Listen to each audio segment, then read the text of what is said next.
Well, ladies and gentlemen, brothers and sisters in our common humanity, thank you for coming tonight and having me here this evening. I'd like to thank Josephine for joining me, and particularly Anne and Alberto also, who despite our profound differences, I have to praise for their willingness to engage in the battle of ideas on this subject, and for publicly standing, in fact, for the importance of that battle.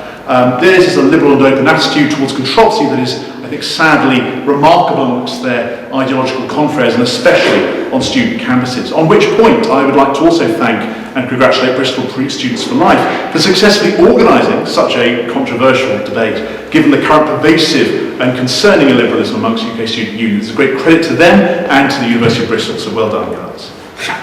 On which I'd like to say the question before us, which is it moral for a woman to choose abortion? Of course, our opponents wishes to answer that in the affirmative, that it is morally permissible for a pregnant woman to choose to have an abortion regardless of her motives. And unusually, this is a moral debate, not a legal one. We're not arguing whether abortion should be legal, although the answer to that question is, I think, implicit from the way we answer this one, but whether it is morally right or wrong as a choice women make. Now, so how do we answer that question? How do we adjudicate whether this particular choice is moral? Well, in order to answer this, we have to consider how we can commonly discern how anything is moral. The answer to that, I think, is rooted in the one thing that we share in common, which Joe mentioned, which is our common humanity.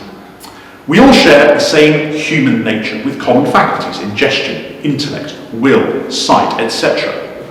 These faculties have purposes to them that we can fulfill in our actions, and this fulfillment constitutes our flourishing, the good for us. Okay, so let me unpack this by way of example.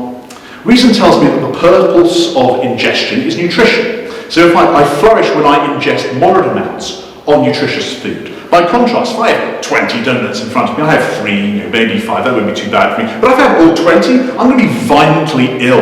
Okay, this is going to deny the purpose of my faculty of eating. It's going to frustrate my flourishing. So as human beings, we can know by intellect what is good for us and choose by our will whether to pursue that good. The natural purpose of our faculty of intellect is to allow us to understand the truth about things, including what is good for us given our nature. And the purpose of our will is to act in light of this understanding in favour of the good, to accomplish our flourishing. So in other words, since human nature is rational, since you and I have intellect and will, this is where moral goodness enters the picture, by virtue of our choosing the good or not. And this gives us a basic grounding of objective moral norms. Since there are purposes in our nature, the fulfillment of which constitute the good for us, this becomes moral goodness because I can choose whether to fulfill the good in my actions or frustrate it, and I am obliged axiomatically to choose the good. The good, by definition, is that which ought to be done. We all therefore have a duty to flourish according to this. So eating moderate amounts of nutritious food is therefore morally right, and gorging yourself on donuts is morally wrong. This set of principles, which we discern by natural reason, also known as common sense, applied to our human nature, is what has classically been called the natural law. And knowing this is crucial,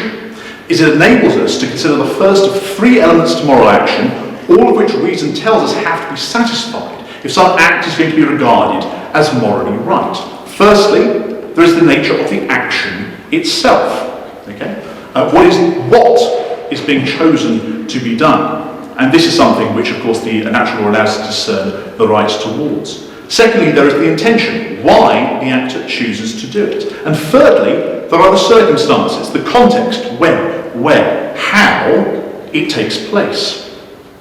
Or, as I say, all of these have to be right for an action to be considered moral, that is to say, morally right. As an example, if I were married and I made love to my wife, then this would be a good action. If I did it because I love her, that would be a good intention. But if I did it in the stalls, in the middle of a matinee performance at the Bristol Hippodrome, that's a bad context. Okay? This is something which, by virtue of its circumstances, excludes the good intention and excludes the good action. If I give money to charity, that is a good action, and maybe in very good circumstances. But if I do it to gain personal glory and honour, it becomes a selfish rather than a charitable act. The bad intention spoils the good action, it spoils the good circumstances. And by extension, there are some actions that are, by their very nature, always wrong, regardless of the intention and the circumstances. To sexually assault someone, is always wrong. Even if you are told that if you don't do it, a terrorist somewhere will shoot someone in the head, shoot 3 people in the head.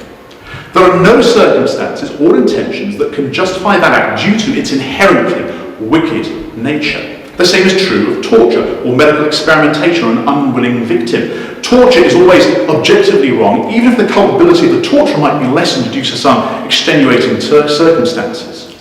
This is the premise of human rights, about which I will say more in a few minutes, which form absolute protections from certain actions due to their objectively evil nature. Now, the reason I've spent half of my speech discussing basic moral theory is because this allows us to evaluate the topic of our debate this evening, which is the moral permissibility or not of choosing abortion. Given the importance of moral action, what we have to consider is what abortion is. Is it a neutral or even good action, and thus ethically uncontroversial? Or is it an action like I've just mentioned, one of those which no intention or circumstance can absolve of moral evil? What is abortion? Well, and we were discussing this in the pub beforehand, so I'll define it. What is abortion? Well, abortion is defined by the NHS on its website as the medical process of ending a pregnancy so that it does not result in the birth of a baby. Note that. The ending of a pregnancy so that it does not result in the birth of a baby. There we have the immediate intention, to stop a baby being born. Well, what about then, we've seen the intention, what about the action? Well, abortion takes place universally through the destruction of the unborn child in the womb. Early chemical abortions, which take place roughly during the first 9 weeks, though there are later forms as well, involve giving mifepristone to the pregnant mother. This blocks progesterone, the hormone produced in the ovaries which makes the endometrium, that is to say the womb, the lining of the womb, suitable for the unborn child to be gestated, that is to say supported by her mother. This breaks the baby's attachment to her mother, essentially starving, and later in the deprivation of oxygen, suffocating her to death. Surgical abortions involve destroying the body of the baby directly. Between 7 to 15 weeks, vacuum aspiration uses a powerful vacuum to suck the body of the embryonic, or more commonly fetal human being, to pieces, and from her mother's womb. From 15 weeks onwards, dilation and evacuation, D&E, involves using powerful forceps to destroy and remove the body by crushing and tearing her body apart piece by piece. After 22 weeks, to make sure that a baby is not accidentally born alive, the Royal College of Obstetricians and Gynecologists actually recommends the use of what's called feticide for D&E. What's that? Well, this is when the abortionist injects a saline solution, liquefied salt, into the child's heart, which causes her to have a fatal heart attack. This is so that the baby is dead before the destruction and removal of her body can begin. And indeed, it often takes place after 18 weeks gestational age. In any case, because the later the abortion, the tougher the bones of the baby, and the more difficult she is to destroy by D&E. So killing the baby beforehand by heart attack causes her bodily tissues to soften, which makes dismembering her easier for the abortionist. This is the reality of what abortion is. That is what abortion is. So, it is the deliberate destruction of the baby in order that the baby may not be born. Is it moral to choose this? Well, the answer is surely no, of course not. Unborn babies, children in the womb, are innocent human beings, and to procure the killing of an innocent human being is wrong. Full stop. It doesn't matter the intention, it does not matter the circumstances. To procure the killing of an innocent human being is wrong. Everywhere and always. And why is that?